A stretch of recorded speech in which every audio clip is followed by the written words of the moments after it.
Assalamualaikum Bang Dula. Waalaikumsalam warahmatullahi wabarakatuh. Insyaallah. Bagaimana di tengah usia yang sudah senior ini masih jalan-jalan ke berbagai tempat? Dulu minggu lalu ke Papua atau ke beberapa tempat. Bagaimana melihat perjalanan berbagai tempat di tengah pandemik ini, Bang Dula? Saya di Papua saya sedih. Oh. Sedihnya karena di sana itu sudah hampir sebulan tidak ada jaringan. Diputus jaringan internet segala macam karena ada akibat pembunuhan Kabinda Jenderal Kabinda Papua seperti itu. Tapi sedih saya yang kedua itu di dalam APBN sejak reformasi, dalam APBN setiap tahun, maka Aceh, Papua Barat itu mendapatkan porsi besar dana alokasi khusus itu yang terbesar seluruh 34 provinsi.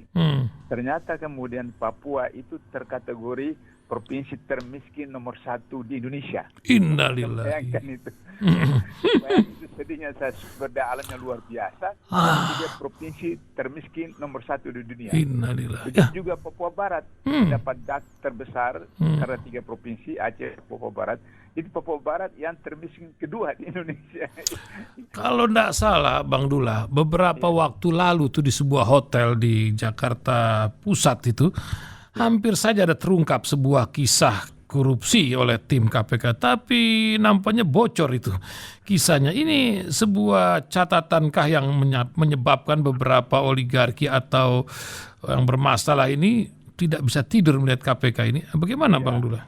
Jadi sejak Cicak Buaya Jilid 1 itu maka kemudian lahir istilah di KPK, khususnya yang diperkenalkan oleh pimpinan KPK edisi 1 waktu itu, Jenderal Polisi Purnawirawan Taufik Rahman Ruki, bahwa ada koruptor fight back.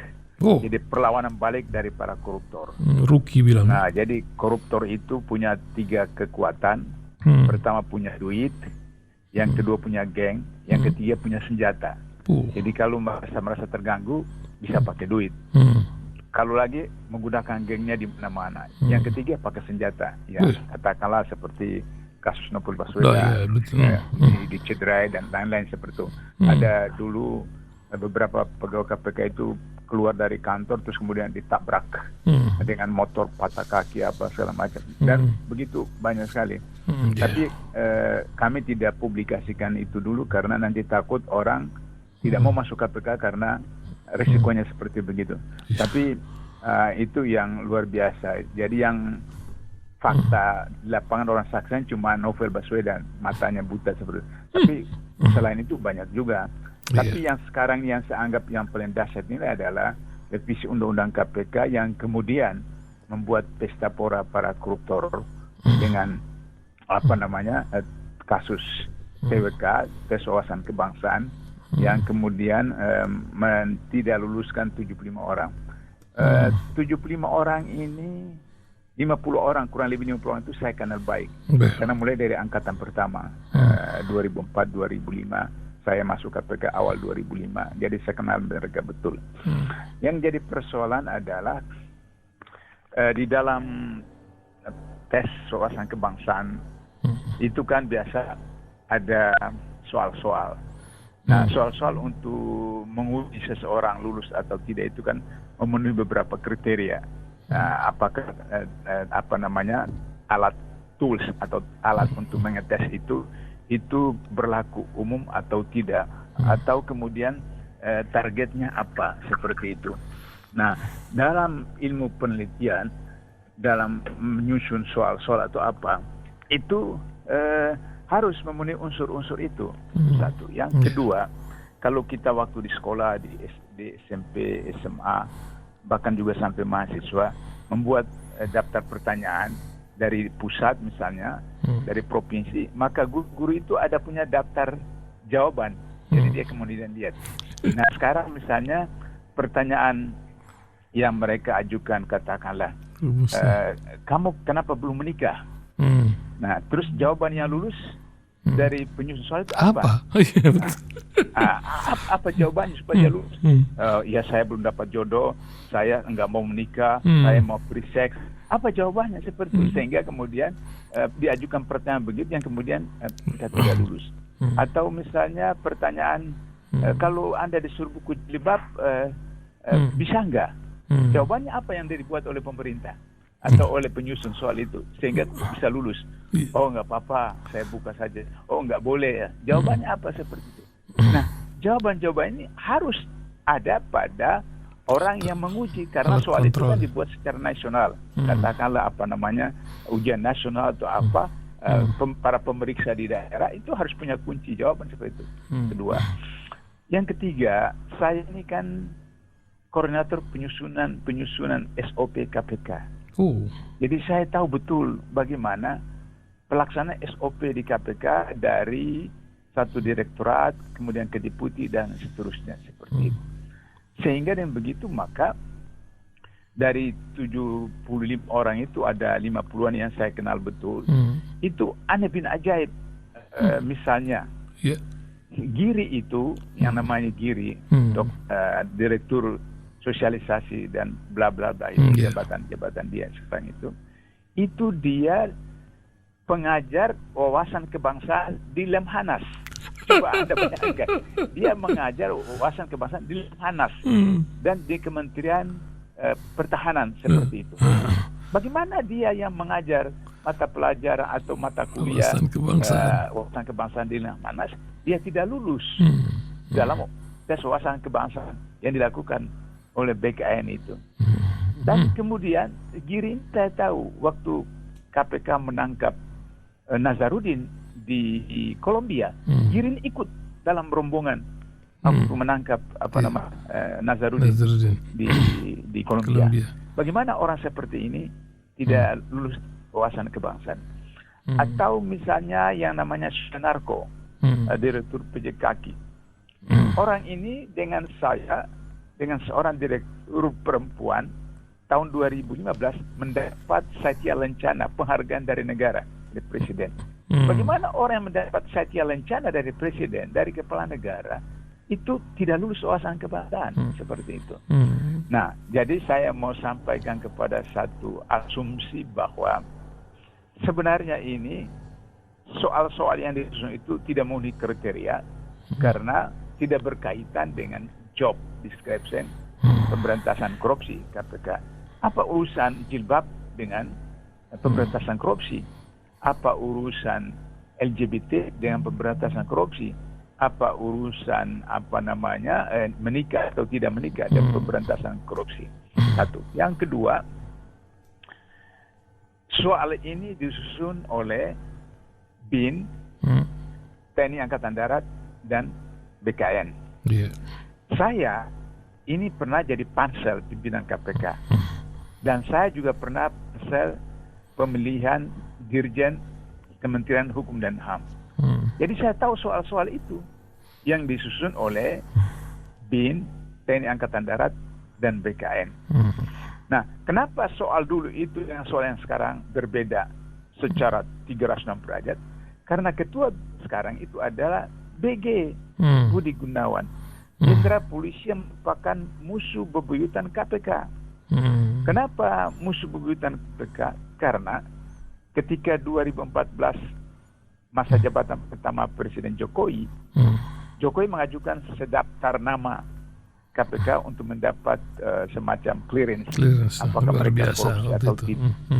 Maka kemudian nama BG itu ada dalam daftar itu dan KPK kasih stabilo merah sehingga tidak lulus untuk jadi menteri. Sudah itu kemudian sebagai tanda terima kasih dari Jokowi kepada BG, diajukan calon tunggal Kapolri dan KPK juga protes. Maka kemudian tidak lolos jadi Kapolri. Maka bisa kita paham bagaimana dendamnya BG itu kepada KPK. Sehingga ketika beliau jadi ketua BIN sekarang, maka soal-soal itu diarahkan ke sana. Itu asumsi yang pertama sekarang tentang kenapa 75 orang itu lulus. Asumsi kedua, Firly, ketua KPK sekarang.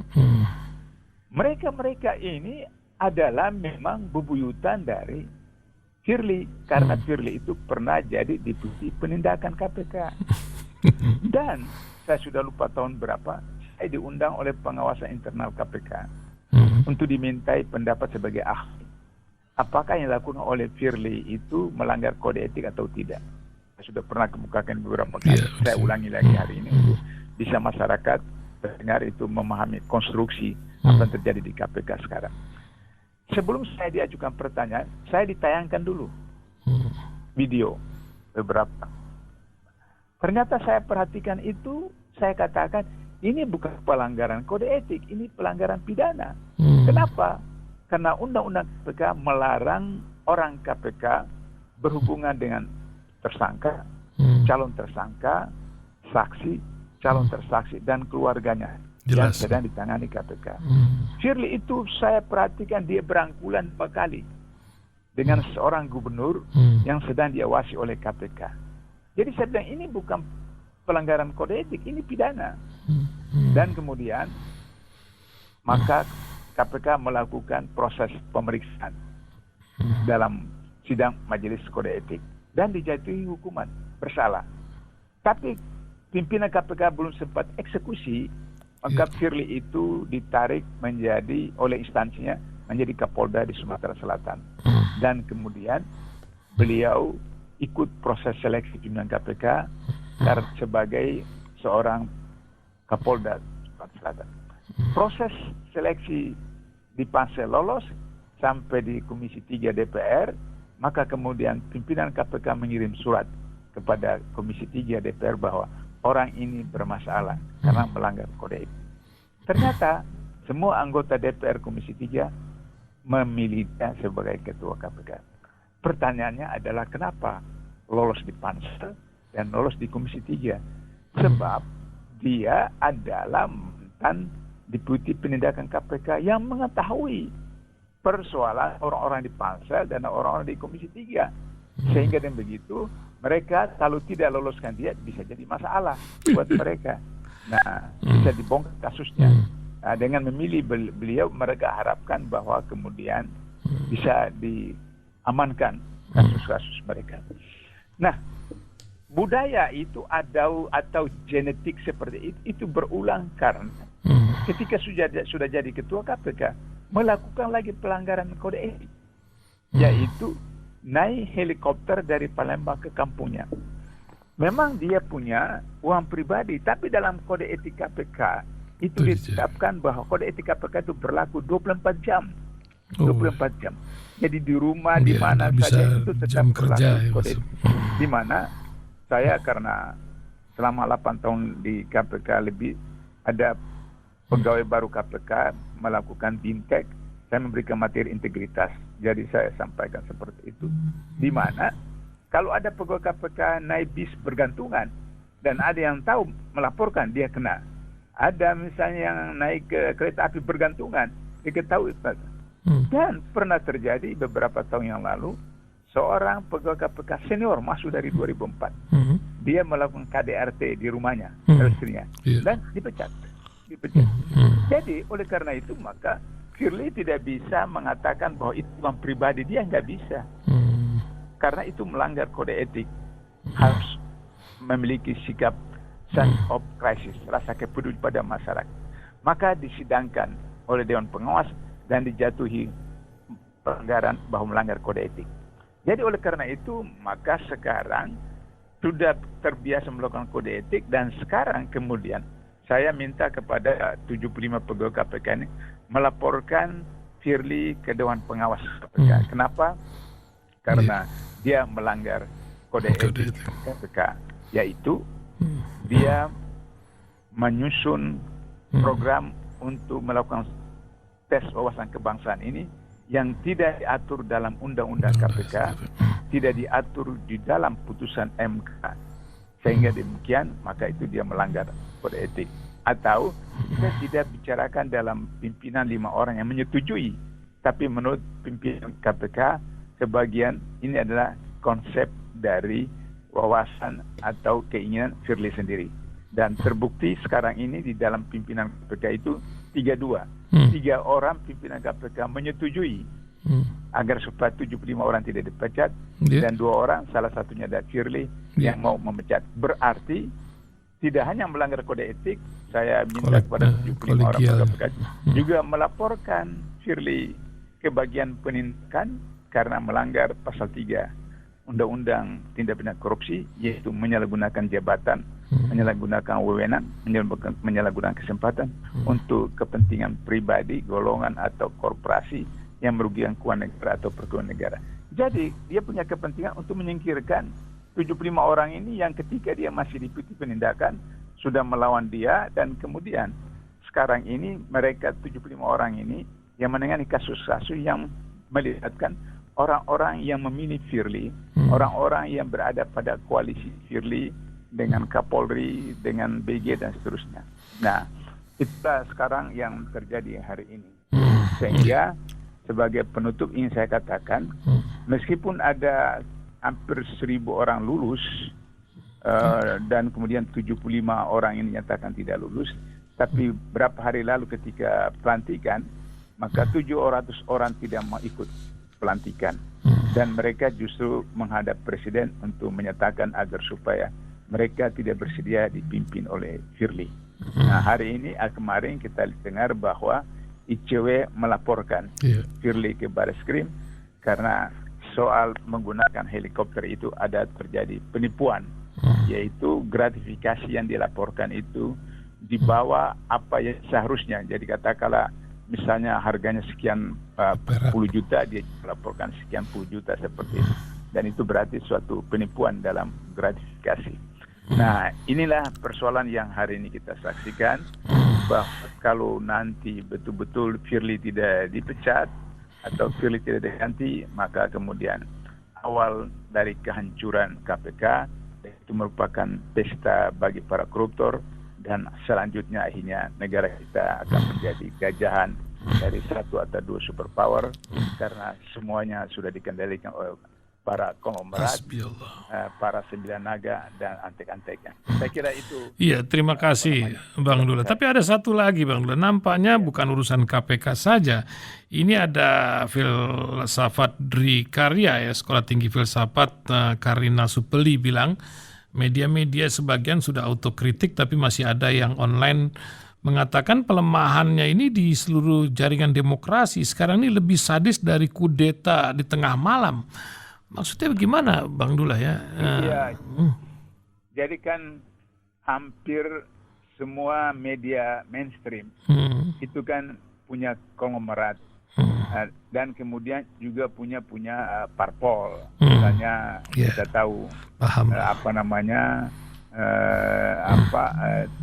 TV yang populer itu misalnya punya Nasdem, kemudian punya TV One punya Golkar di Social, kemudian yang lain-lain semua TV mainstream itu semua punya. Bahkan TVRI pun juga diarahkan ke sana seperti itu.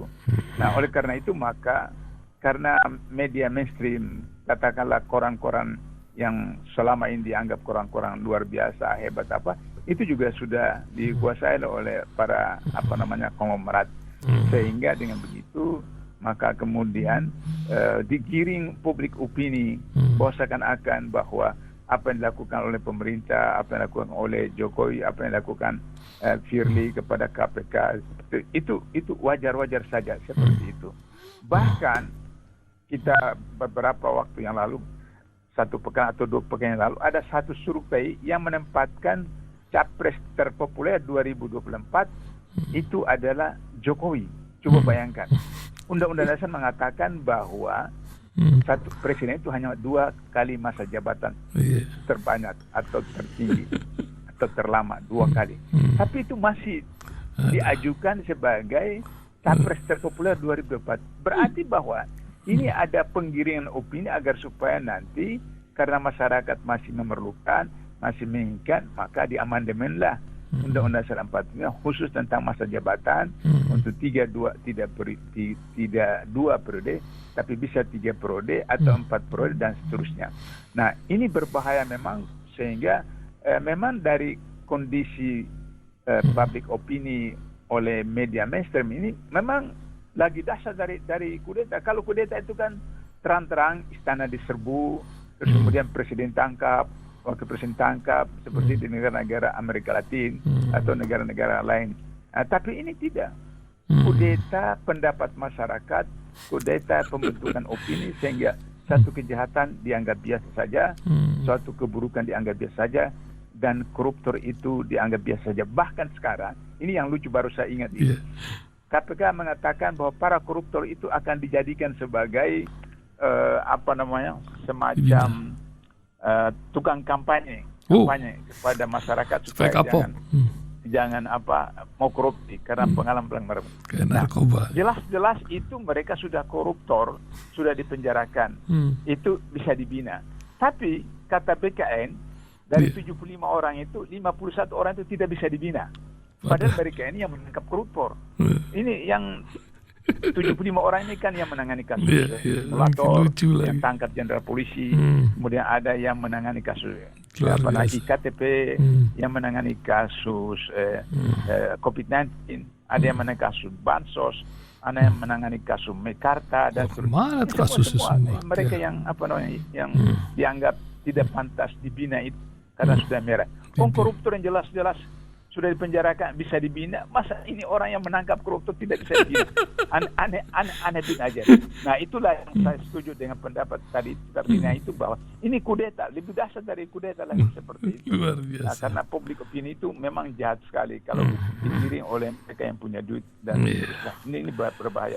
Kita berharap masyarakat masyarakat cerdas sehingga bisa memilah yang mana benar dan yang mana tidak benar. Begitu. Terima kasih Bang Dullah. Untung radio kita ini milik umat ya. Karena radio ini corongnya pun wakaf ini, bukan hanya tanahnya gitu. Milik Bang Dullah. Terima kasih Bang Dullah pagi hari ini. Semoga Allah berikan kesehatan, keberkahan dalam hidup. Assalamualaikum Bang Dullah. Waalaikumsalam warahmatullahi wabarakatuh.